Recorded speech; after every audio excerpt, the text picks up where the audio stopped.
ನಮಸ್ಕಾರ ಗೆಳೆಯರಿ, ಸಿನಿ ಕಾಣಿಗೆ ಮತ್ತೊಮ್ಮೆ ಸ್ವಾಗತ. ಇವತ್ತಿನ ಸಿನಿಮಾ ಕತೆ ಒಬ್ಬ ಶ್ರೀಮಂತ ಬಿಸ್ನೆಸ್ಮ್ಯಾನದು. ಅವನು ತಮ್ಮ ಕೆಲಸಗಳು, ತಮ್ಮ ಅಸಿಸ್ಟೆಂಟ್ ಮತ್ತು ತನ್ನ ಹೆಂಡತಿ ಜೊತೆ ಬಲವಂತವಾಗಿ ಸೆಕ್ಸ್ ಮಾಡ್ತಾ ಇರ್ತಾನೆ. ತನ್ನ ಹಣದ ಆಮಿಷದಿಂದ ತನ್ನ ಆಸೆಗಳನ್ನು, ತೀಟೆಗಳನ್ನು ತೀರಿಸ್ಕೊಳ್ತಾ ಇರ್ತಾನೆ. ಇವನ ಪಾಪಗಳಿಗೆಲ್ಲ ಇವನಿಗೆ ಪಶ್ಚಾತ್ತಾಪ ಆಗುತ್ತಾ, ಶಿಕ್ಷೆ ಸಿಗುತ್ತಾ, ಕಾಯ್ದು ನೋಡಿ. ಸಿನಿಮಾದ ಹೆಸರು ಗಂಟಿ ಕಂಟಿ. ಸಿನಿಮಾ ಶುರುವಾಗ್ತಾ ಇದ್ದಾಗೆ ನಾವು ನೋಡ್ತೀವಿ, ನಿಂಬೆಹಣ್ಣಿನಂಥ ಹುಡುಗಿ ಬೆಲ್ಲ ಡೆಡ್ ಎಂಬ ಹುಡುಗನ ಜೊತೆ ಕೀಸ್ಕೊಳ್ತಿರ್ತಾಳೆ.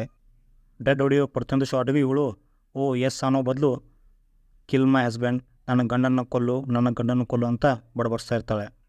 ಅಂದರೆ ಬೆಲ್ಲ ಮ್ಯಾರಿಡ್ ಆದರೂ ಕೂಡ ಬೇರೆ ಗಂಡಸನ ಜೊತೆ ಹಡಿಸ್ಕೊಳ್ತಾ ಇರ್ತಾಳೆ ಮತ್ತು ತನ್ನ ಗಂಡನ ಕೊಲ್ಲಿಸೋ ಪ್ಲ್ಯಾನ್ ಕೂಡ ಬೇರೆಯವರಿಗೆ ಕೊಡ್ತಾ ಇರ್ತಾಳೆ. ಡೆಡ್ ಕೂಡ ಬೆಲ್ಲಾಳ ಕೆಯ್ಯೋ ಪ್ರೋಗ್ರಾಮ್ನ ಬೆಡ್ರೂಮಿಂದ ಶುರು ಮಾಡಿ ವಾಶ್ರೂಮ್ ತನಕ ಮಾಡ್ತಾನೆ. ಪಾಪ ಅವನಾದ್ರೆ ಏನು ಮಾಡ್ತಾನೆ, ಇಷ್ಟು ಸುಂದರವಾಗಿರೋ ಪಟಾಕ್ ಸಿಕ್ಕರೆ ಯಾರಾದರೂ ಬಿಡ್ತಾರ, ಸರಿ ಕೇಯ್ತಾರೆ. ಸೊ ನೆಕ್ಸ್ಟ್ ಏನಲ್ಲಿ ನಮಗೆ ಗೊತ್ತಾಗುತ್ತೆ, ಬೆಲ್ಲಾಳ ಹಸ್ಬೆಂಡ್ ಆರ್ಥರ್ ತುಂಬ ಕೆಟ್ಟ ವ್ಯಕ್ತಿಯಾಗಿರ್ತಾನೆ.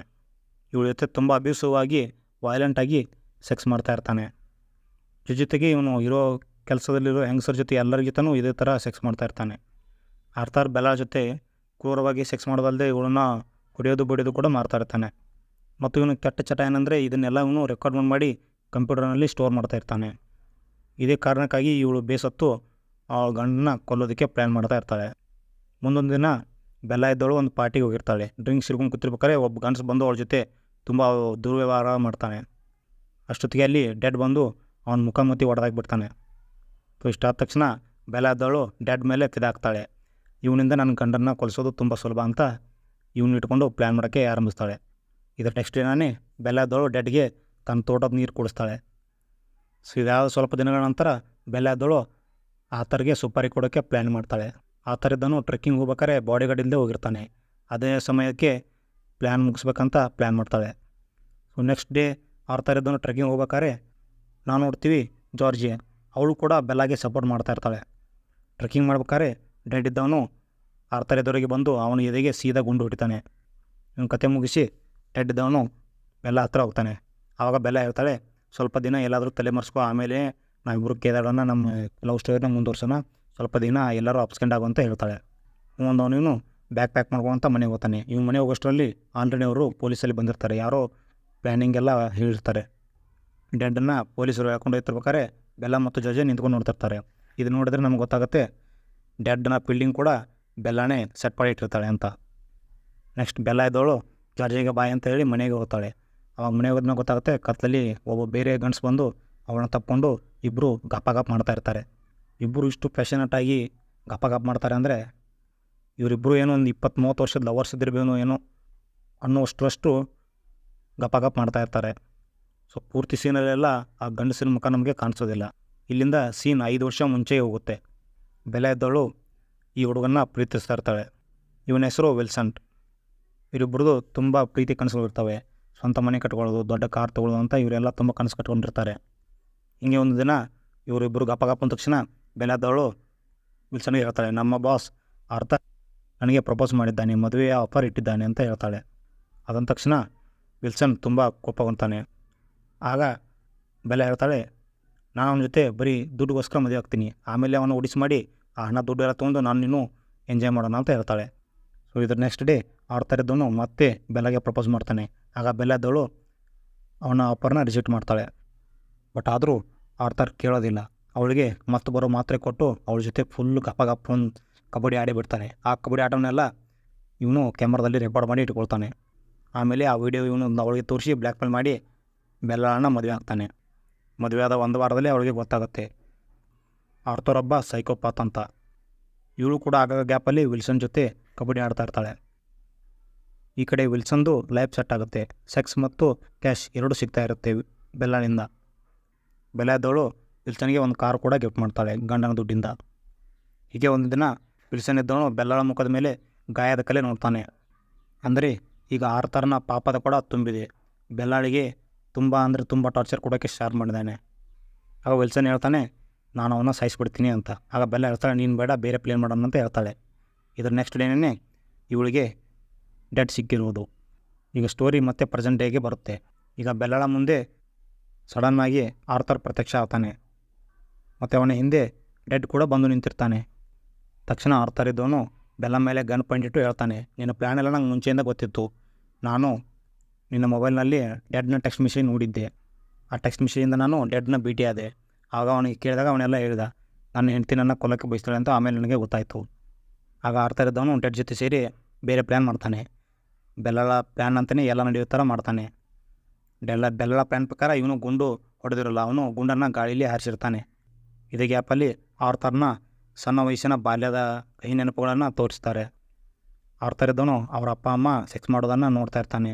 ಅದನ್ನು ನೋಡಿ ಅವನಿಗೆ ಕೂಡ ತೀಟೆ ಹೆಚ್ಚಾಗಿ ಅವನು ಮಾಡೋಕ್ಕೆ ಬಯಸ್ತಾ ಇರ್ತಾನೆ. ಮುಂದಿನ ದಿನ ಅವನು ಅವಳ ಮನೆ ಅಡಿಗೆ ಆಂಟಿ ಜೊತೆ ಸೆಕ್ಸ್ ಮಾಡ್ತಾನೆ.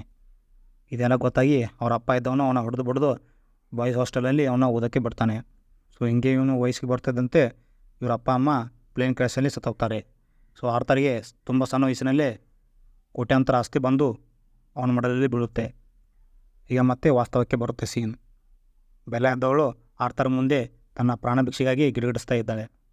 ಇನ್ನೇನು ಆರ್ಥರ್ ಶೂಟ್ ಮಾಡಬೇಕು ಅಷ್ಟೊತ್ತಿಗೆ ಡೆಡ್ ಇದ್ದವನು ಆರ್ಥರ್ನ ಗನ್ ಪಾಯಿಂಟಲ್ಲಿ ತಗೋತಾನೆ. ಅಷ್ಟೊತ್ತಿಗೆ ಅಲ್ಲಿ ಜಾರ್ಜಿಯಾ ಬರ್ತಾಳೆ.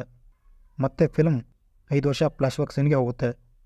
10 ನಿಮಿಷದ ಗಫ ಕಬಡ್ಡಿ ಆಟದ ನಂತರ ನಮಗೆ ಗೊತ್ತಾಗುತ್ತೆ ಜಾರ್ಜಿಯಾ ಮತ್ತು ಡೆಡ್ ಇಬ್ಬರು ಪ್ರೇಮಿಗಳು. ಡೆಡ್ಗೆ ಆರ್ಮಿ ಸೇರೋ ತುಂಬ ಆಸೆ ಇರುತ್ತೆ. ಮತ್ತು ಜಾರ್ಜಿಯಾ ತುಂಬ ಬಡವಳಾಗಿರ್ತಾಳೆ. ಅವಳ ತಂಗಿಗೆ ಆಪ್ರೇಷನ್ ಮಾಡೋಕ್ಕೆ ಅವಾಗೆ ದುಡ್ಡು ಬೇಕಾಗಿರುತ್ತೆ. ಜಾರ್ಜಿಯಾಳ ತಂಗಿಗೆ ಕಿಡ್ನಿ ಟ್ರಾನ್ಸ್ಪ್ಲಾಂಟ್ ಬೇಕಾಗಿರುತ್ತೆ. ಸೊ ಅದಕ್ಕಾಗಿ ದುಡ್ಡು ಬೇಕಾಗಿರುತ್ತೆ. ಜಾರ್ಜಿಯಾಳ ಅಮ್ಮ ಮೊದಲು ಆರ್ಥರ್ ಬಳಿ ಕೆಲಸ ಮಾಡ್ತಾಯಿರ್ತಾಳೆ. ಸೊ ಅದಕ್ಕೆ ಅವಳು ಅವನ ಹತ್ರ ದುಡ್ಡು ಕೇಳೋಕ್ಕೆ ಹೋಗ್ತಾಳೆ. ಸೊ ಆರ್ಥರ್ ಕೂಡ ಇವರಿಗೆ ದುಡ್ಡು ಕೊಡೋಕ್ಕೆ ರೆಡಿಯಾಗಿರ್ತಾನೆ. ನೆಕ್ಸ್ಟ್ ಡೇ ಜಾರ್ಜಿಯಾಳ ಅಮ್ಮ ಅವನ ಹತ್ರ ದುಡ್ಡು ತರೋಕ್ಕೆ ಹೋದಾಗ ಅವನು ಅವಳನ್ನ ಹಿಡ್ಕೊಂಡು ರೇಪ್ ಮಾಡ್ತಾನೆ. ಅದರಿಂದಾಗಿ ಅವಳು ಅಮ್ಮ ಸಾಯ್ತಾಳೆ. ಇದೇ ಸೈಡಲ್ಲಿ ಜಾರ್ಜಿಯಾಳ ತಂಗಿ ಕೂಡ ಕಿಡ್ನಿ ಸಿಗದೆ ಅವಳು ಕೂಡ ಸತ್ತೋಗ್ತಾಳೆ. ಇವಳ ಅಮ್ಮ ಮತ್ತು ತಂಗಿಯ ಫಿನರಲಲ್ಲಿ ಇವಳು ಆರ್ಥರ್ ಮತ್ತು ಬೆಲ್ಲಳನ್ನ ಭೇಟಿ ಆಗ್ತಾಳೆ. ಜಾರ್ಜಿಯಾ ಕೂಡ ಅಕೌಂಟೆನ್ಸಿ ಮುಗಿಸಿರ್ತಾಳೆ. ಸೊ ಅದಕ್ಕೆ ಆರ್ಥರ್ ಇದ್ದವನು ಅವಳನ್ನು ಕೆಲಸಕ್ಕೆ ಇಟ್ಕೊಳ್ತಾನೆ. ಸೊ ಆರ್ಥರ್ ಬಗ್ಗೆ ನಮಗೆಲ್ಲ ಗೊತ್ತೇ ಇದೆ. ಇವನು ಕುಡಿದ ಅಂಬಲಿನಲ್ಲಿ ಜಾರ್ಜಿಯಾಳನ್ನು ಕೂಡ ರೇಪ್ ಮಾಡ್ತಾನೆ. ಅದಾದಮೇಲೆ ಅವಳಿಗೆ ಸ್ವಲ್ಪ ದುಡ್ಡು ಕೊಟ್ಟು ಸುಮ್ಮನಿರು ಅಂತ ಹೇಳ್ತಾನೆ. ಇದನ್ನೆಲ್ಲ ಬೆಲ್ಲ ಕಿಟಕಿ ಸೈಡಿಂದ ನೋಡ್ತಿರ್ತಾಳೆ. ಸೊ ಹಿಂಗೆ ಜಾರ್ಜಿಯಾ ಮೇಲೆ ಆರ್ಥರ್ನ ಅತ್ಯಾಚಾರ ಜಾಸ್ತಿ ಆಗುತ್ತೆ. ಇದನ್ನು ನೋಡಿ ಬೆಲ್ಲಾಗೆ ಜಾರ್ಜಿಯಾ ಮೇಲೆ ದಯಾ ಬರುತ್ತೆ. ಆಗ ಬೆಲ್ಲ ಜಾರ್ಜಿಯಾಗೆ ಹೇಳ್ತಾಳೆ, ಆರ್ಥರ್ ಇದ್ದವನು ಈ ಥರ ಎಲ್ಲ ನಮ್ಮನ್ನೆಲ್ಲ ವೀಡಿಯೋ ಮಾಡಿ ಅದನ್ನೆಲ್ಲ ಕಂಪ್ಯೂಟರ್ನಲ್ಲಿ ಸೇವ್ ಮಾಡಿ ಅದನ್ನು ನೋಡಿಕೊಂಡು ಕೈ ಪಂಪ್ ಹೊಡ್ಕೊತಾ ಇರ್ತಾನೆ. ಸೊ ಹಿಂಗೆ ಜಾರ್ಜಿಯಾಳನ್ನು ಕನ್ವಿನ್ಸ್ ಮಾಡಿ ಬೆಲ್ಲ ಇದ್ದವಳು ಜಾರ್ಜಿಯಾನು ಕೂಡ ತಮ್ಮ ಟೀಮ್ನಲ್ಲಿ ಶಾಮೀಲ್ ಮಾಡ್ಕೋತಾಳೆ. ಇದಕ್ಕೆ ಅವಳು ಜಾರ್ಜಿಯಾಗೆ ಆರ್ಥರ್ನ ಪಾಸ್ವರ್ಡ್ ಹ್ಯಾಕ್ ಮಾಡೋದಕ್ಕೆ ಹೇಳ್ತಾಳೆ. ಜಾರ್ಜಿಯಾ ಕೂಡ ಹಾಗೆ ಮಾಡ್ತಾಳೆ. ಅವನ ಎಲ್ಲ ಪಾಸ್ವರ್ಡ್ ಮತ್ತು ಎಲ್ಲ ಬ್ಯಾಂಕ್ ಡೀಟೇಲ್ಸ್ಗಳನ್ನ ಎಲ್ಲ ಕಾಪಿ ಮಾಡಿಕೊಂಡು ನೆಕ್ಸ್ಟ್ ಫೋಲ್ಡರಲ್ಲಿ ಇವನ ಎಲ್ಲ ವೀಡಿಯೋಗಳು ಸಿಗ್ತವೆ. ಅದರಲ್ಲಿ ಇವಳಿಗೆ ತನ್ನ ತಾಯಿಯ ವೀಡಿಯೋ ಕೂಡ ಅವಳಿಗೆ ಸಿಗುತ್ತೆ.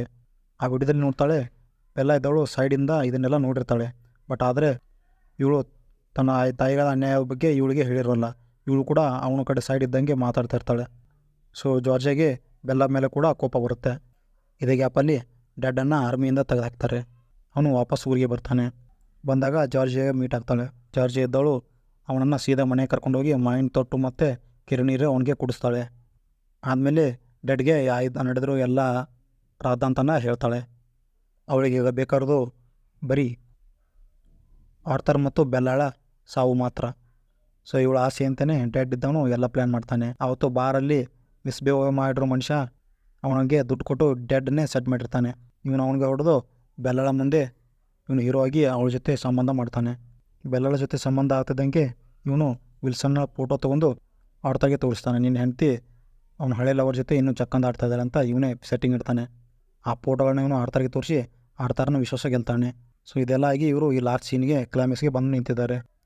ಇನ್ನು ವಾಸ್ತವದಲ್ಲಿ ಜಾರ್ಜಿಯಾಗೆ ಬೆಲ್ಲಾಳನ್ನ ಶೂಟ್ ಮಾಡೋಕ್ಕೆ ಆಗ್ತಾರಿಲ್ಲ.